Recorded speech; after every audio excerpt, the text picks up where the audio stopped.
வீட்லேயே சூடான இட்லிக்கு எப்படி குருமா பண்ணலான்னு பார்க்கலாம் வாங்க. அதுக்கு ஒரு கடாயில் ஆயில் ஊற்றாம தேங்காய் வறுத்து எடுத்துக்கணும். வறுத்ததுக்கப்புறம் ஆஃப் பண்ணிவிட்டு தேவையான அளவு சோம்பு, அதுக்கப்புறம் ஒரு 15 பல் சின்ன வெங்காயம் போட்டு நல்லா இது பண்ணிக்கோங்க. அதுக்கப்புறம் 2 இஞ்சி, 10 பல் பூண்டு நல்லா வறுத்து விட்டதுக்கப்புறம் சும்மா மேக்ஸ் பண்ணி வச்சுக்கோங்க.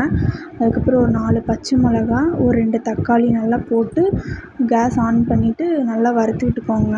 ஆன் பண்ணிகிட்டே வறுத்திங்கன்னா தீஞ்சிரும் தேங்காய்.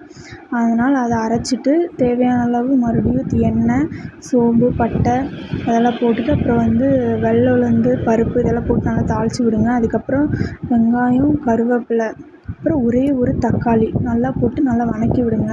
நல்லா வதங்கினதுக்கப்புறம் அரைச்ச அந்த மசாலாவை எடுத்து ஊற்றிடுங்க. ஊற்றினதுக்கப்புறம் இதில் முக்கியமாக பொட்டுக்கடலை சேர்த்து அரைக்கக்கூடாது. பொட்டுக்கடலை சேர்த்து அரைக்காதனால நீங்கள் தண்ணி அளவாக ஊற்றிக்கணும். தேவையான அளவு மசாலா போட்டு கொதிக்க